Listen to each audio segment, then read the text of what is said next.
தமிழர்கள் அனைவருக்கும் வணக்கம். சமீபத்தில் 71வது நேஷனல் ஃபிலிம் அவார்டு அனௌன்ஸ்மெண்ட் பண்ணியிருந்தாங்க.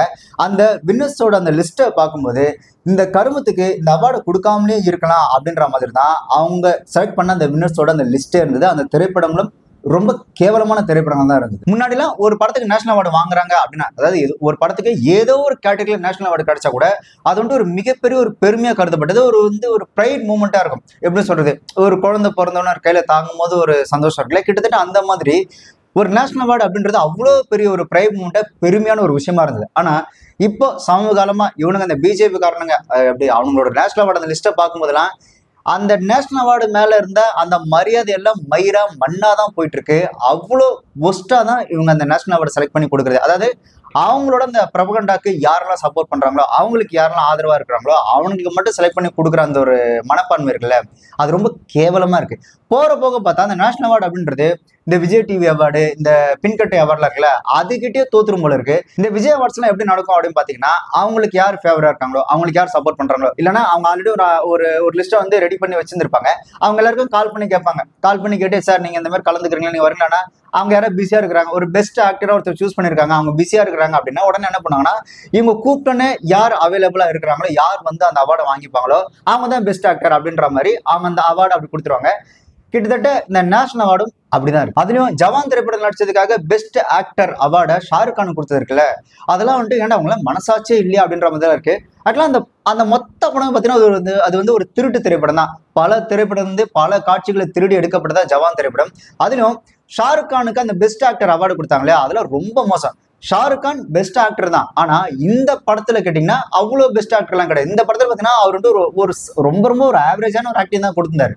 ஸோ ஷாருக் கான் ஒரு பெஸ்ட் ஆக்டரா இருந்தாலும் இந்த படத்துல நடிச்சதுக்கு அவர் பெஸ்ட் ஆக்டருக்கான அந்த அவார்டு வாங்குறதுக்கு எந்த தகுதியும் ஷாருக் கானுக்கு இந்த படத்துல ஜவான் திரைப்படத்துல கிடையவே கிடையாது. அதே மாதிரி பெஸ்ட் தெலுங்கு திரைப்படத்துக்கு நேஷனல் அவார்டு பாத்தீங்கன்னா பாலகிருஷ்ணா அவர்கள் நடித்த பகவத் கேசரி திரைப்படத்தை கொடுத்திருக்காங்க.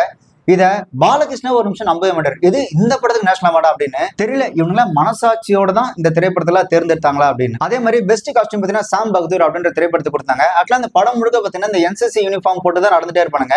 அப்படி என்ன அதுல பெஸ்ட் காஸ்டியூம் பார்த்தாலும் தெரியல. அதுக்கப்புறம் பெஸ்ட் டைரக்ஷன் அப்படின்னு பாத்தீங்கன்னா அந்த கேரளா ஸ்டோரி, அதாவது அவங்களோட பிரபகண்டாவை பிரபலப்படுத்துற ஒரு திரைப்படமா இருந்தனால அந்த படத்தை அதை கொடுத்துட்டாங்க. அதே மாதிரி பெஸ்ட் சினிமாட்டோகிராஃபி, அதுவும் இந்த கேரளா ஸ்டோரி அந்த திரைப்படத்தை கொடுத்திருக்காங்க. இந்த பிஜேபி காரனோட மனநிலை அரசியலையும் சரி சினிமாலையும் சரி எவ்வளவு கேவலமான புத்தியை கொண்டு வராங்க அப்படின்றதுக்கு இந்த விருதுல ஒரு மிகச்சிறந்த ஒரு உதாரணம்.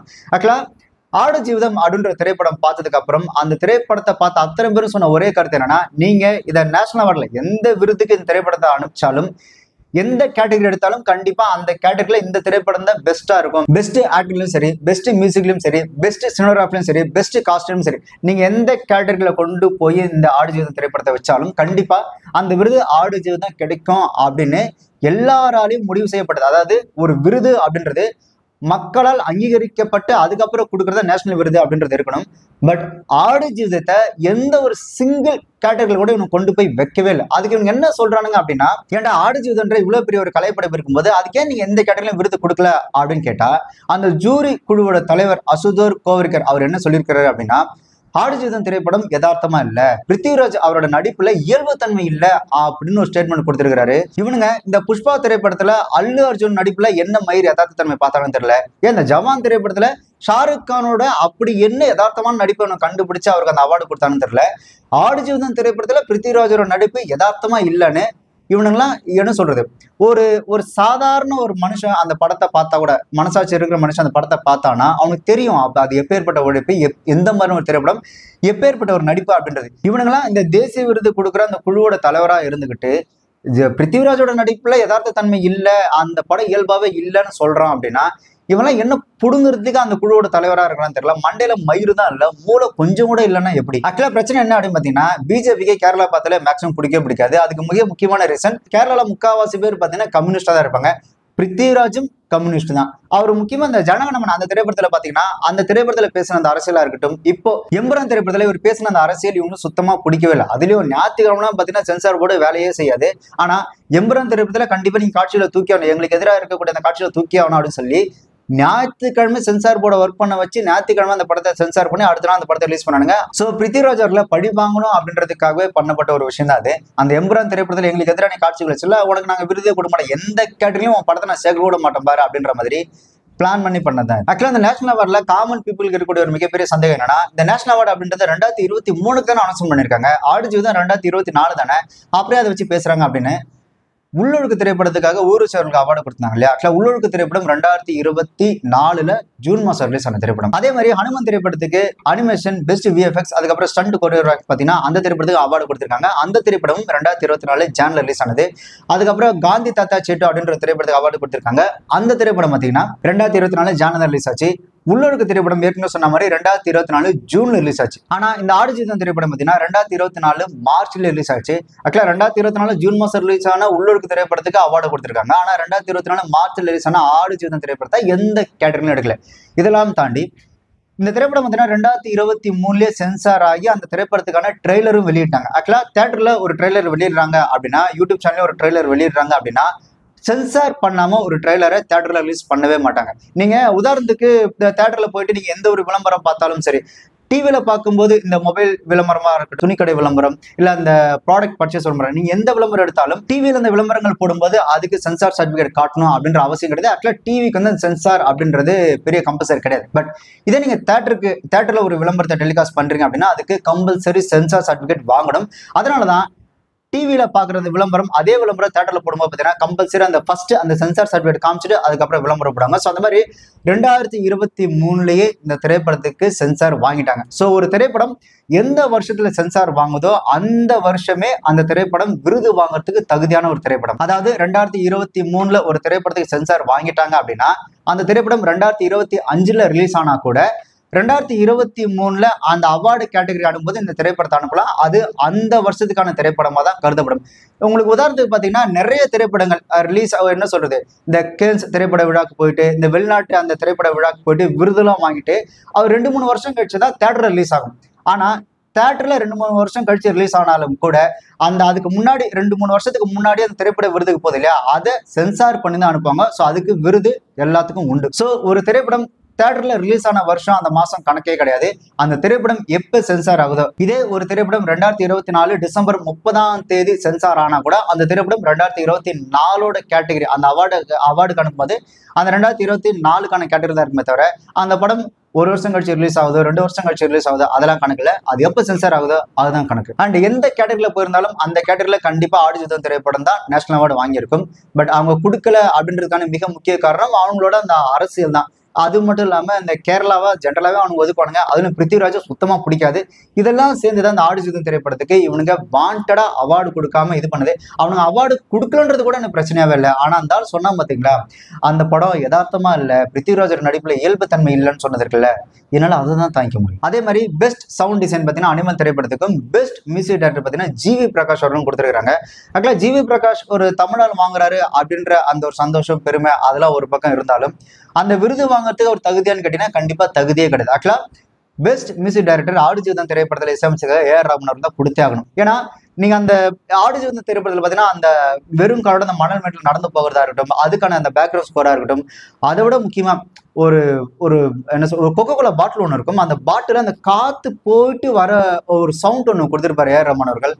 அதெல்லாம் பயங்கரமா இருக்கும். அப்பேற்பட்ட இசையை கொடுத்த ஏஆர் ரகுமான் அவர்கள் கொடுக்காம வாத்து திரைப்படத்தில் இசையமைச்சதுக்காக ஜிவி பிரகாஷ் இந்த அவார்டு கொடுத்தது அப்படின்றது அதெல்லாம் ரொம்ப கேவலமான ஒரு பாலிடிக்ஸ். நான் ஏற்கனவே சொன்ன மாதிரி இந்த பெஸ்ட் காஸ்டியூம் பார்த்தீங்கன்னா சாம் பகதூர் அப்படின்ற திரைப்படத்தை கொடுத்தாங்க. அதுவும் ஒரு கேவலம். எனக்கு தெரிஞ்ச பெஸ்ட் காஸ்டியூம்னா அதுவும் ஆடுஜீவன் தான். அதே மாதிரி பெஸ்ட் மேக்கப் அதுவும் சாம் பகதூர் தான். நீங்க அதில் போய் பார்த்தீங்கன்னா பஜன்லால் செட்டு மாதிரி அந்த ஆள் சுத்திட்டு இருப்பான் அந்த படத்தோட ஹீரோ.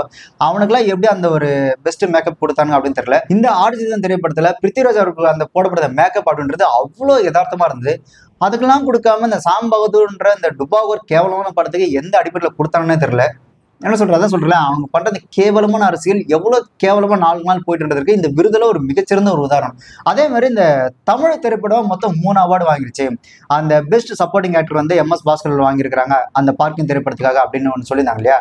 எனக்கு அதுலயுமே பெரிய உடன்படலை. எஸ், MS பாஸ்கர் அவர்கள் ஒரு மிகச்சிறந்த ஒரு நடிகர் தான், அதுல எந்த மாற்று கருத்தும் இல்லை. ஆனா அதே ஆடுஜீவன் திரைப்படத்துல ஒரு சின்ன பையன் ஒருத்தர் நடிச்சிருப்பான் பாத்தீங்களா, அந்த நடிப்புக்கு MS பாஸ்கரோட நடிப்பு வந்து அவ்வளோ ஈடாக. அடுத்து தமிழ்ல பெஸ்ட் பிலிம் அதுவும் பார்க்கிங் திரைப்படம் தான். பெஸ்ட் ஸ்கிரீன் பிளே ரேட்டிங் அதுவும் பார்க்கிங் திரைப்படம் தான். அப்பனா இந்த அயோத்தி, விடுதலை, யாத்தி சேர்ந்த பொம்மை நாயகி இந்த திரைப்படத்துல எந்த கேட்டகரியில கொண்டு போய் அவங்க வைப்பானுங்க தெரியல. ஆக்சுவலா தமிழ் திரைப்படம் வாங்கிட்டாங்க அப்படின்றதுக்காக பெருமைப்பட முடியாது. ஆனா தகுதியான திரைப்படத்தை கொடுக்கல அப்படின்றதா பிரச்சனை. ஒருவேளை இந்த அயோத்தி, யாத்திசை, அதுக்கப்புறம் இந்த விடுதலை மரண திரைப்படங்கள் ரிலீஸ் ஆகல அப்படின்னா, பார்க்கிங் மட்டும் தான் ரிலீஸ் ஆயிருக்கு அப்படின்னா அதை நாம ஏத்துக்கலாம். ஆனா அதை விட மேலா இருக்கக்கூடிய திரைப்படங்கள் இருக்கும்போது அதை மட்டும் தட்டணுன்றதுக்காகவே அதை மட்டும் தட்டி இந்த திரைப்படத்தை கொடுத்தது அப்படின்றது இதுவும் ஒரு கேவலமான ஒரு பாலிடிக்ஸ் தான். ஆக்சுவலா ஒரு காலகட்டத்துல அந்த நேஷனல் அவார்டுக்கான அந்த போட்டி அப்படின்றது என்ன சொல்றது, ஒரு ஒரு உயிரை கொடுத்து வாங்குற ஒரு விஷயமா இருந்தது. முக்கியமா இந்த 1999 பாத்தீங்கன்னா தமிழ்ல விக்ரம் அவர்கள் நடிச்ச சேது திரைப்படம் ரிலீஸ் ஆச்சு. அந்த சேது திரைப்படத்தை பார்த்த எல்லாருமே கண்டிப்பா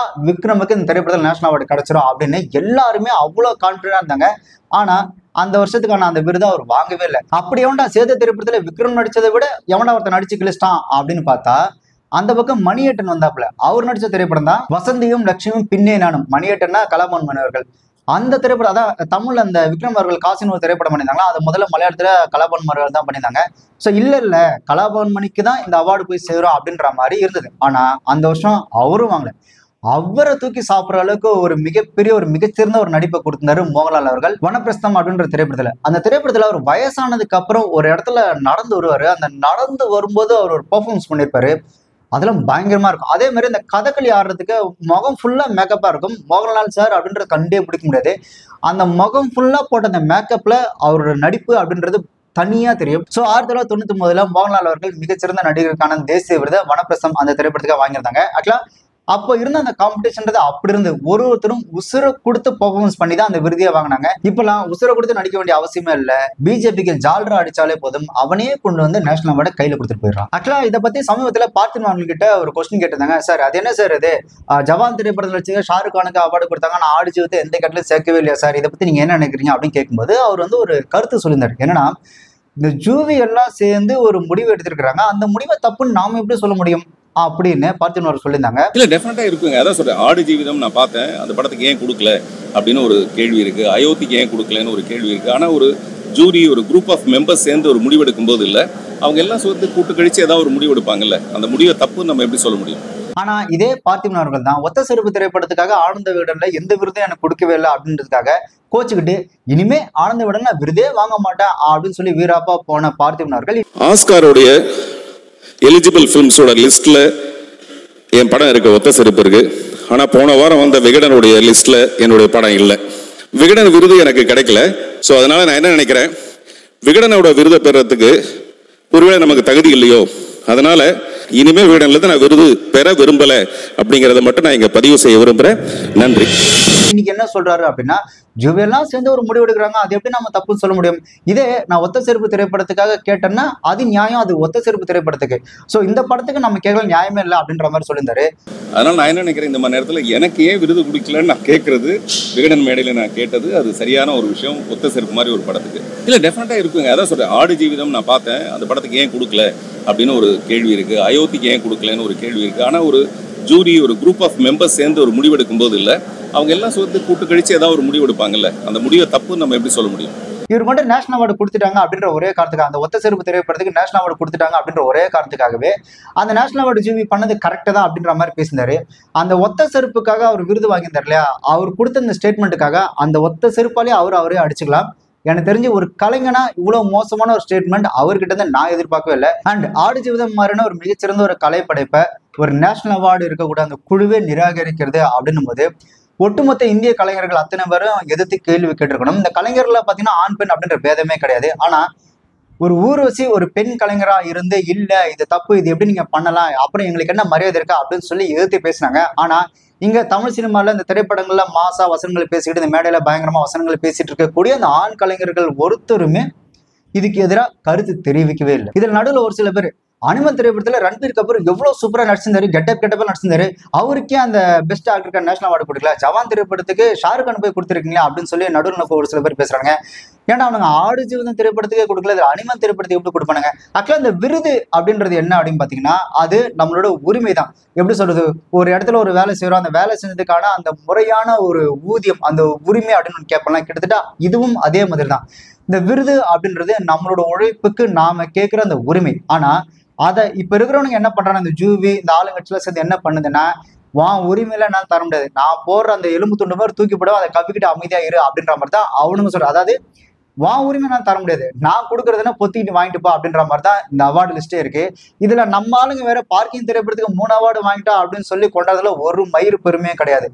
உண்மையான அந்த அங்கீகாரம் யாருக்கு கிடைக்கணுமோ அவங்களுக்கு கிடைக்காம அவங்க போற இந்த எலும்பு துண்டை வச்சுக்கிட்டு நாம சந்தோஷப்படுறதுன்றது அதுவுமே ஒரு கேவலமான ஒரு விஷயம் தான். இந்த 71வது நேஷனல் அவார்டு வாங்கக்கூடிய அத்தனை பேரும் பார்த்தீங்கன்னா அந்த விருதை வேணா பெருமையா வாங்கி வச்சுக்கலாம், நானும் விருதை வாங்கிட்டேன் அப்படின்னு. ஆனா அவனுக்கு கொண்ட அந்த பாலிடிக்ஸ் இருக்குல்ல, அந்த பாலிடிக்ஸை கம்பேர் பண்ணி பார்க்கும்போது இந்த விருதை வாங்குறதுல ஒரு பெருமையும் கிடையாது. ஆக்சுவலா அது எந்த பொருளா இருந்தாலும் சரி, எந்த விருந்தாலும் சரி, தகுதியானவனுக்கு போனாதான் அந்த விருதுக்கும் அந்த பொருளுக்குமே மரியாதை. ஸோ அப்படி தகுதியே இல்லாதவங்க அந்த ஒரு பொருளை கையில வச்சுக்கிட்டதுனாலயே அவங்களுக்கு பெருமை சேருமான்னு கேட்டீங்கன்னா அப்படிலாம் ஒரு மண்ணாங்கட்டியும் சேராது. ஸோ அதனால இந்த 71வது நேஷனல் அவார்டு வாங்கக்கூடிய அத்தனை பேரும் பார்த்தீங்கன்னா அதனால உங்களுக்கு ஒரு பெருமையும் கிடையாது. எவனுக்கோ போய் சேர வேண்டிய அந்த பேரும் புகழையும் தான் நீங்க ஒரு கேவலமான பாலிடிக்ஸ் மூலியமா உங்க கையில வாங்குறீங்க. அதனால அந்த விருதுக்கும் பெருமை இல்லை, அதை வாங்குற உங்களுக்கும் எந்த மரியாதையும் இல்லை.